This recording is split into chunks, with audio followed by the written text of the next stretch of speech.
Di seluruh kanon kitab suci, nama Tuhan memiliki bobot dan penghormatan yang melampaui abad ke-19. Itu bukan sekedar nama, itu sebuah wahyu, sebuah identitas, sebuah kenangan abadi. Akan tetapi, yang sedikit diketahui atau bahkan disadari adalah bahwa nama Tuhan yang sebenarnya, sebagaimana diungkapkan dalam kitab-kitab Ibrani, semakin disembunyikan, diganti, terlupakan. Nama asli Tuhan, YHWH, Tetragrammaton, muncul lebih dari 6.000 kali dalam naskah asli Perjanjian Lama. Dan disinilah misteri dimulai. Jika Tuhan menyatakan namanya kepada Musa sebagai warisan abadi, mengapa nama itu tidak dikenal atau diajarkan secara lebih luas? Keluaran 3:15. Dan Allah berfirman kepada Musa, "Beginilah harus kau katakan kepada orang Israel, Tuhan, Allah nenek moyangmu, Allah Abraham, Allah Ishak, dan Allah Yakub telah mengutus aku kepadamu. Itulah namaku untuk selama-lamanya, dan itulah peringatanku turun-temurun." Jika itu adalah nama abadi, mengapa dihilangkan? Ini adalah pertanyaan yang bergema di hati yang haus akan kebenaran. Dan dalam naskah ini, kita akan menelusuri apa yang ada di balik kelupaan spiritual ini. Selama berabad-abad, terjemahan dan tradisi telah mengganti nama suci tersebut dengan gelar umum seperti Tuhan atau Tuhan. Septuaginta, versi kitab suci dalam bahasa Yunani, mengadopsi Kyrios. Tradisi Yahudi mulai membaca Adonai alih-alih mengucapkan Tetragrammaton. Dalam Vulgata Latin, nama tersebut dihapus sepenuhnya. Semua ini dilakukan menurut para cendekiawan karena rasa hormat. Tapi apakah itu saja? Atau adakah seperti yang dikecam Nabi Yeremia, suatu gerakan rohani yang disengaja untuk menghapus nama Allah yang benar? Yeremia 23:27. Yang bermimpi membuat umatku melupakan namaku melalui mimpi-mimpinya, yang diceritakan masing-masing kepada temannya, seperti nenek moyang mereka, melupakan namaku karena Baal. Ayat ini memperingatkan kita, melupakan nama Tuhan bukanlah suatu kebetulan. Itu strategi, itu peperangan rohani. Nama Tuhan bukan sekadar detail, itu adalah kunci identitas, perjanjian, dan kekuasaan. Dan kelalaiannya hari ini dapat menjadi pertanda putusnya aliansi ini. Sejak abad-abad awal kepercayaan Ibrani, nama YHWH dianggap suci, namun tidak rahasia. Dia diucapkan, dipuji, dan dipanggil oleh orang-orang Israel dalam doa, nyanyian, dan perayaan mereka. Allah sendiri memerintahkan agar namanya dikenal di antara bangsa-bangsa.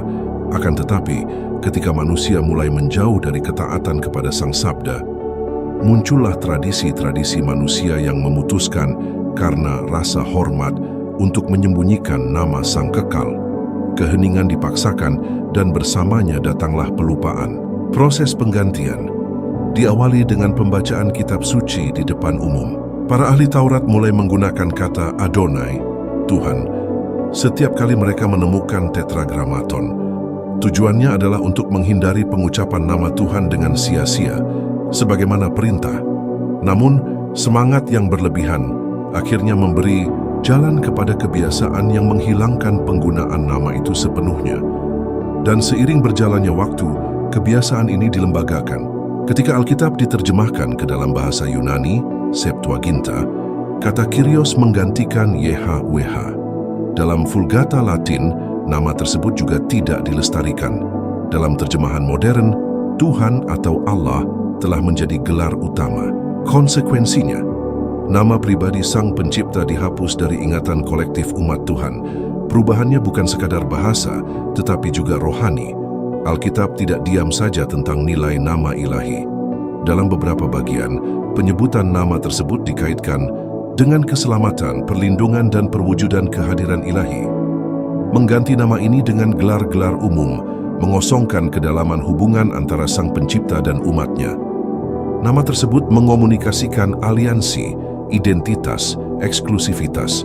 Mengabaikannya berarti mengabaikan sebagian wahyu. Mazmur 27. Ada yang percaya kepada kereta perang, ada yang percaya kepada kuda, tetapi kita akan mengingat nama Tuhan, Allah kita.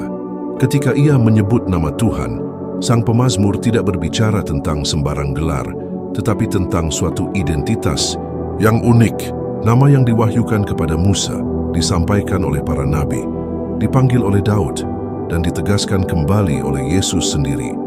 Bila nama ini digantikan dengan gelar-gelar umum, keintiman rohani yang dikomunikasikan, nama sebenarnya menjadi hilang. Penggantian nama Tuhan juga membuka jalan bagi kebingungan dan sinkretisme. Bila istilah Tuhan digunakan tanpa menjelaskan secara rinci siapa yang dimaksud, maka akan tercipta lahan yang subur bagi berbagai penafsiran keagamaan yang banyak di antaranya tidak sesuai dengan Tuhan Israel. Bukanlah suatu kebetulan jika dewasa ini, di dunia yang pluralistik, banyak orang yang mencampur adukkan Tuhan dalam Alkitab dengan entitas-entitas dari kepercayaan lain. Yesus sendiri menyadari pentingnya mengungkapkan nama Bapa. Dia berkata bahwa dia datang untuk menyatakan nama itu kepada murid-muridnya. Jika nama itu tidak relevan, Sang Mesias tidak akan menekankannya dalam misinya. Hal ini membawa kita pada pemahaman bahwa nama tidak hanya mengandung bunyi, tetapi juga kebenaran, kehadiran, dan kewibawaan. Yohanes 17:6, Aku telah menyatakan namamu kepada semua orang yang telah engkau berikan kepadaku dari dunia. Mereka itu milikmu, dan engkau telah memberikan mereka kepadaku, dan mereka menuruti firman-Mu. Yesus jelas, dia mewujudkan nama itu. Menyingkapkan nama Bapa adalah bagian dari misi Putra. Ini menandakan bahwa pada waktu itu, nama tersebut sudah kurang dikenal atau terlupakan di kalangan banyak orang, dan restorasi itu perlu. Oleh karena itu, penebusan nama Allah bukan sekadar keingintahuan teologis, tetapi bagian dari karya penebusan Kristus sendiri. Penghapusan nama Tuhan adalah bagian dari rencana yang lebih besar, menjauhkan manusia dari perjanjian yang benar. Bagaimanapun juga, nama adalah lambang persekutuan ini. Menyebut nama yang salah atau nama yang umum bisa seperti memanggil seseorang yang tidak merespons. Kita perlu tahu siapakah dia, bagaimana dia menampilkan dirinya, dan apa artinya ini bagi iman kita. Yoel 2:32. Dan akan terjadi bahwa siapapun yang berseru kepada nama Tuhan akan diselamatkan. Karena di Gunung Sion dan di Yerusalem akan ada penyelamatan seperti yang difirmankan Tuhan, dan di antara sisa-sisa yang akan dipanggil Tuhan. Jika keselamatan dihubungkan dengan seruan suatu nama, maka pertanyaannya mendesak. Nama apakah yang sedang kita serukan? Apakah kita menyerukan nama sejati yang diwahyukan, ataukah kita hanya mengulang gelar umum yang telah kita warisi dari tradisi? Sekaranglah waktunya. Kita perlu kembali ke akarnya, ke nama yang kekal, ke identitas Allah, Israel yang terungkap. Kita hidup di zaman yang bersifat nubuatan.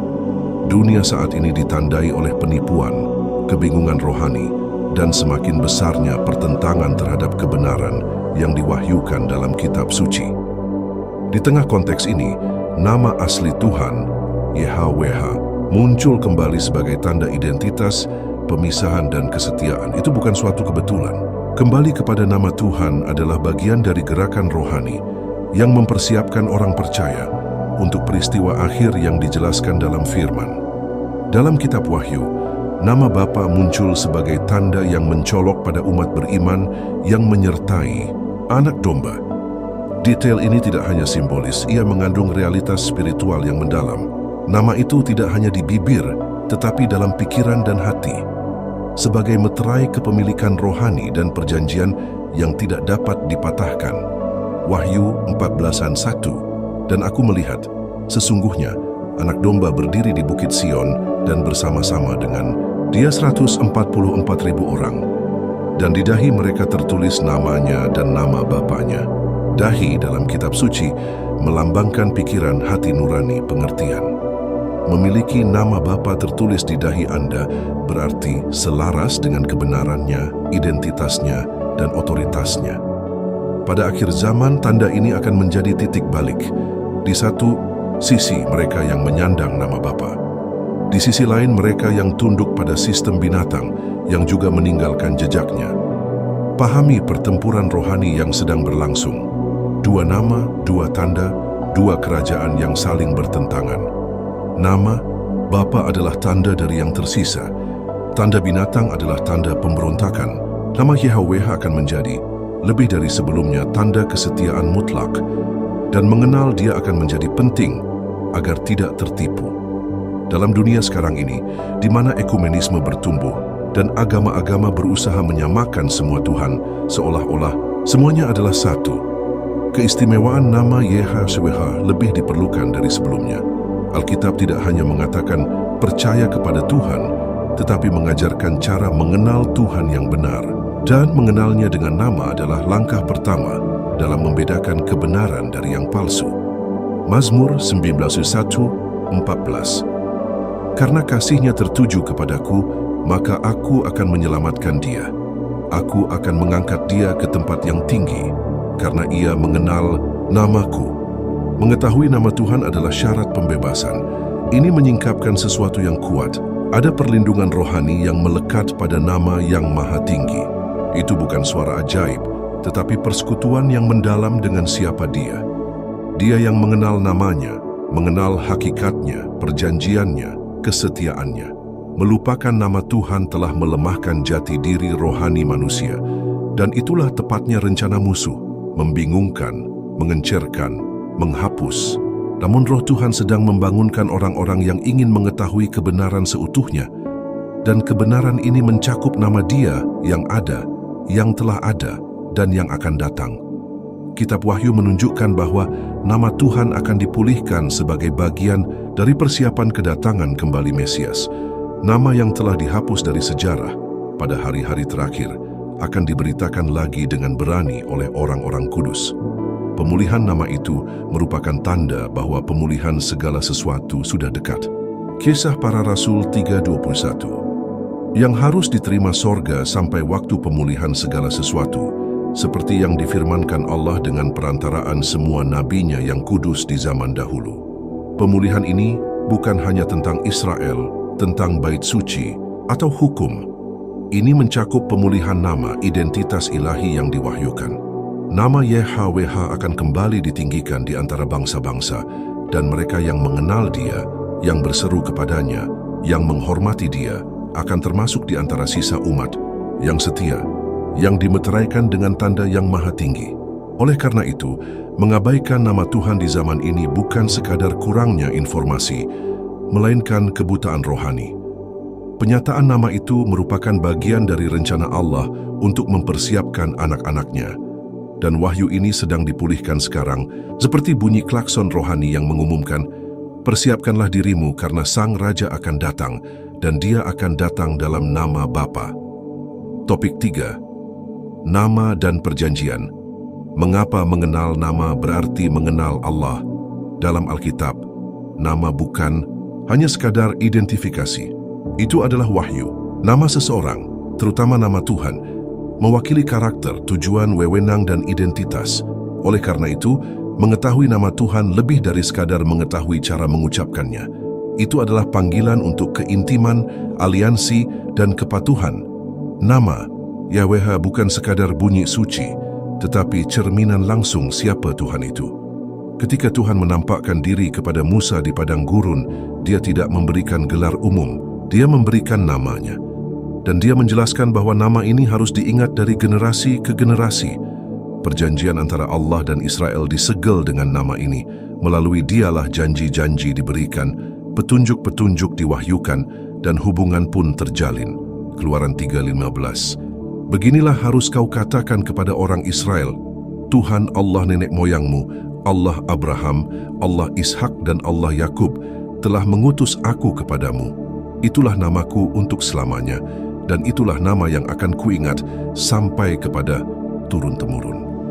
Penggunaan nama YHWH secara terus-menerus oleh para leluhur dan nabi menunjukkan bahwa nama ini merupakan bagian dari kehidupan rohani umat. Ia dimohon dalam doa, dinyanyikan dalam mazmur, dan dihormati di altar. Tidak ada keraguan tentang siapa Allah Israel. Dia memiliki nama yang spesifik, sebuah nama yang dikenang, ditakuti, dan dicintai. Melupakan nama ini berarti melupakan identitas, aliansi. Seperti halnya dalam pernikahan, nama pasangan membawa bobot keintiman dan komitmen. Demikian pula dengan Tuhan, menghapus nama dari cincin itu bagaikan menghapus ikatan. Musuh mengetahui hal ini, dan itulah sebabnya ia mencoba mengaburkan nama Tuhan. Dia tahu bahwa jika nama itu dihapus, orang-orang akan kehilangan rasa memiliki. Sang pemazmur menunjukkan kepada kita, hubungan antara kasih kepada Tuhan dan pengenalan akan nama-Nya. Mereka yang mengenal nama Tuhan tidak hanya menghormatinya, mereka juga mengasihinya dengan sepenuh hati. Nama Tuhan bukanlah rahasia yang harus disembunyikan, melainkan warisan yang harus dirayakan.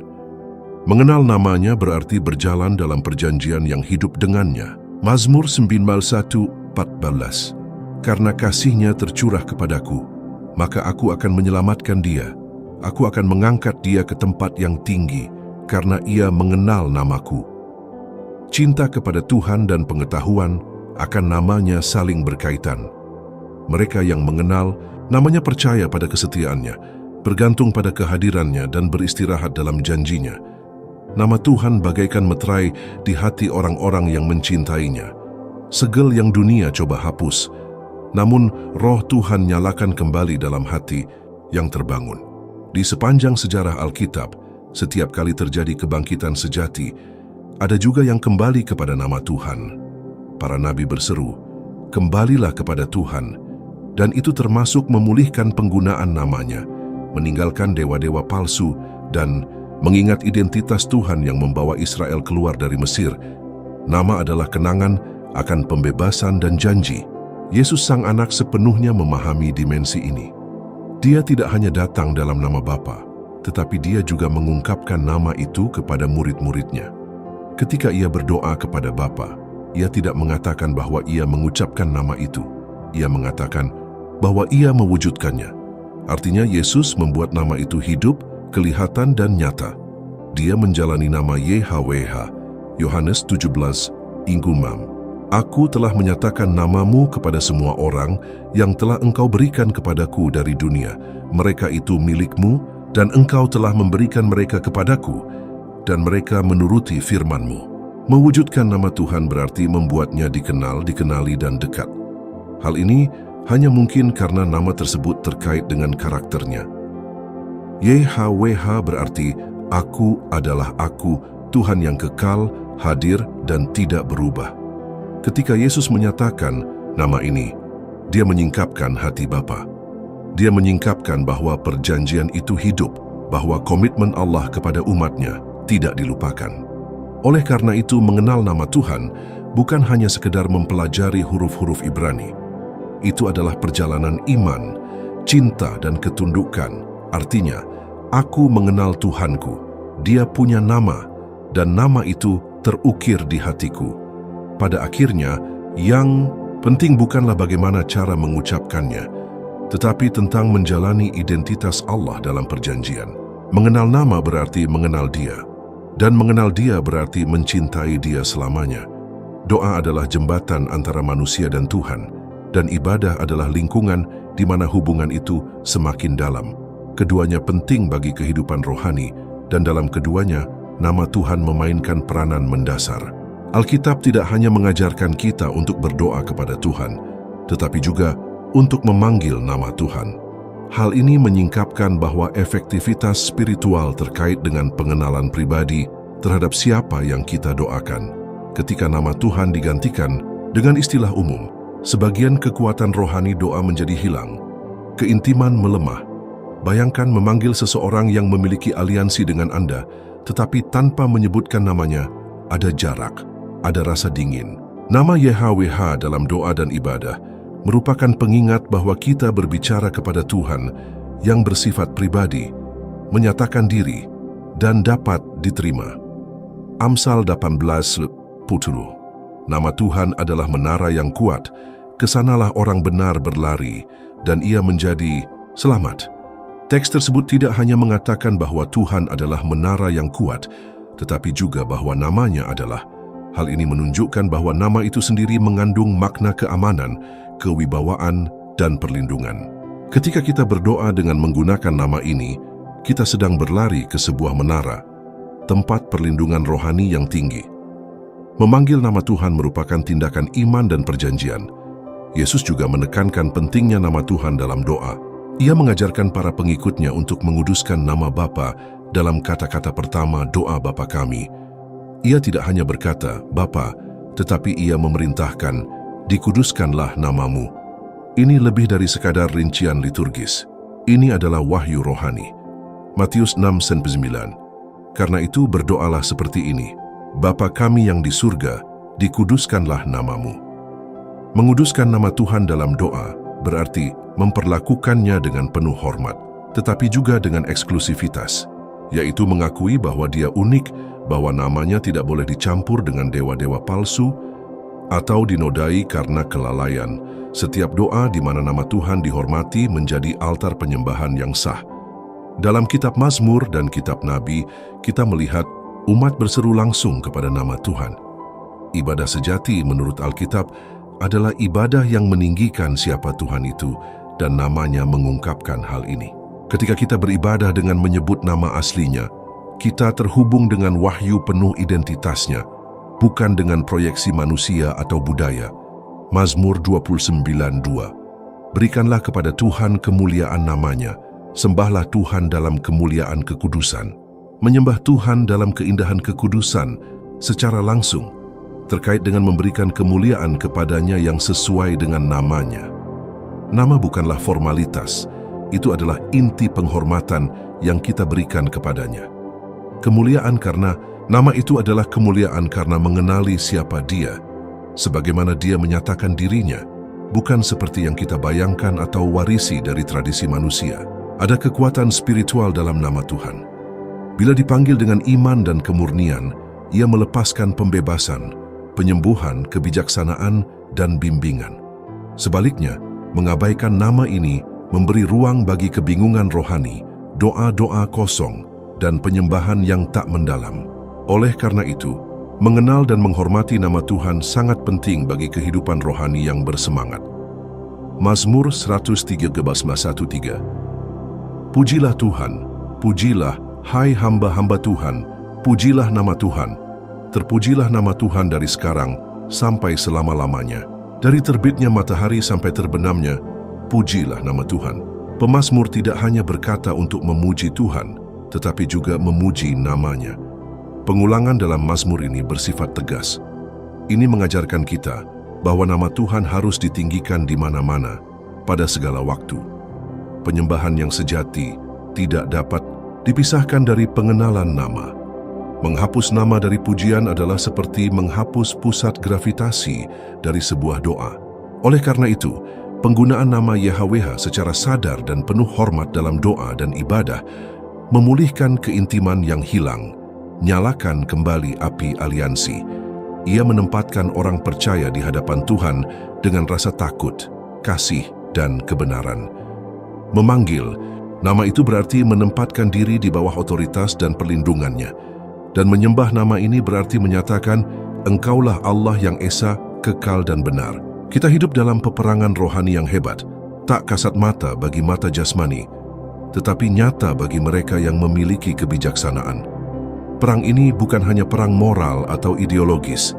Ini adalah kontes untuk pemujaan, identitas dan kesetiaan. Di tengah-tengah pertempuran ini adalah nama Tuhan.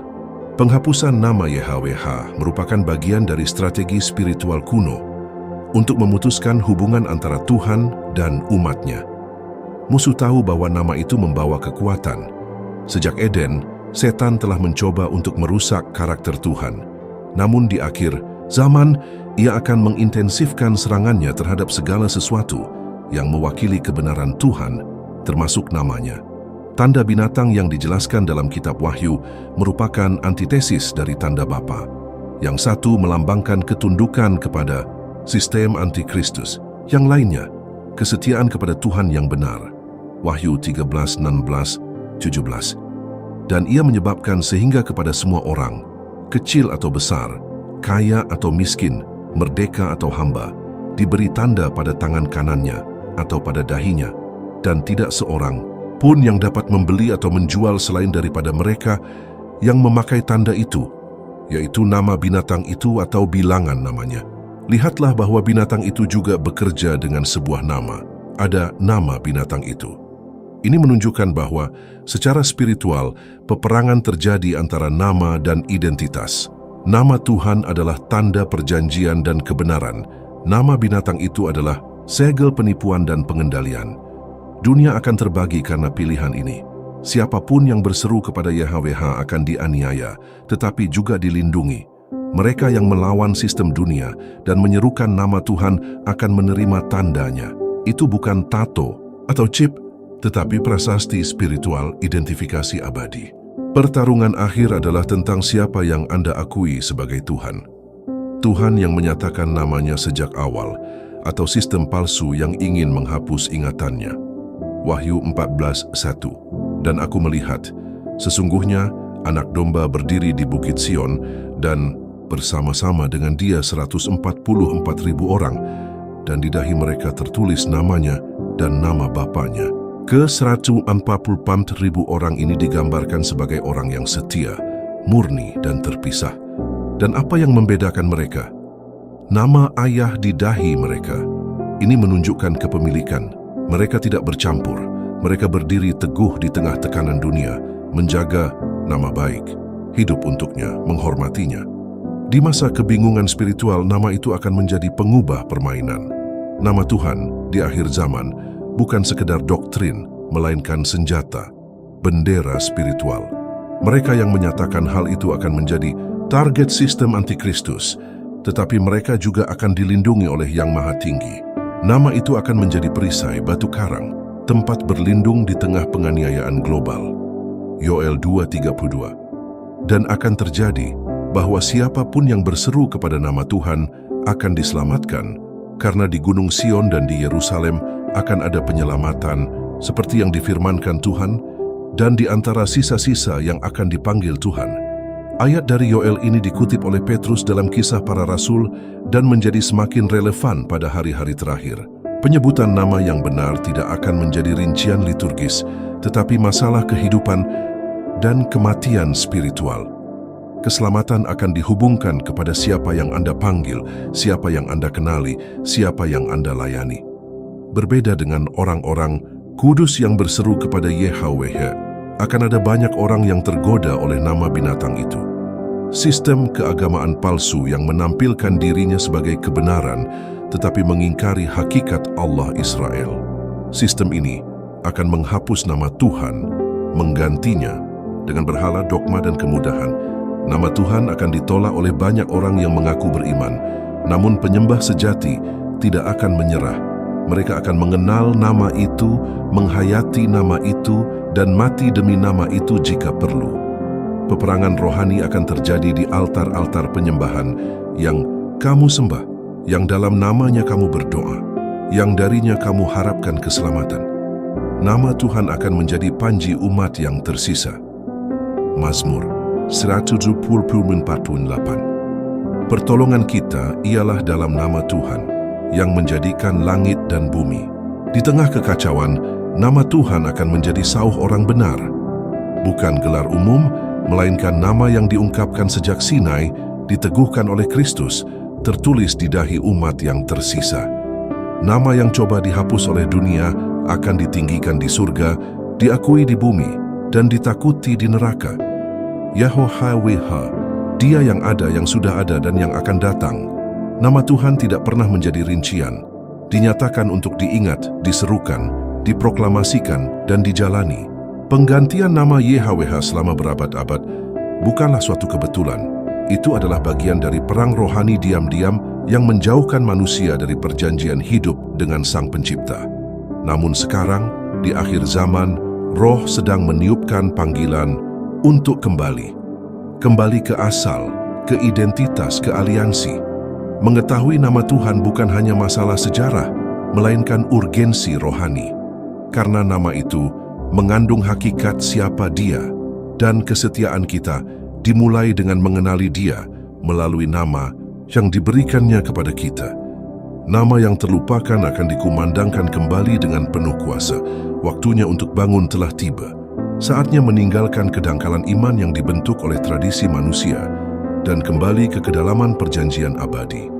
Nama YHWH dihapus dari kitab-kitab, tetapi tidak pernah dihapus dari takhta. Dia tetap sama, kemarin, hari ini, dan selamanya. Dan bagi mereka yang berseru kepadanya dalam kebenaran, Dia menyatakan dirinya dengan kasih karunia, keadilan, dan kuasa. Seperti ada tertulis, Barang siapa yang berseru kepada nama Tuhan akan diselamatkan. Biarlah video ini menjadi lebih dari sekedar eksposisi. Biarlah ini menjadi panggilan untuk pertobatan, kebenaran, dan pemulihan. Karena mengenalnya dengan nama berarti mengenal suaranya, kehadirannya, dan janjinya. Dan di dalam Dia kita menemukan keamanan abadi.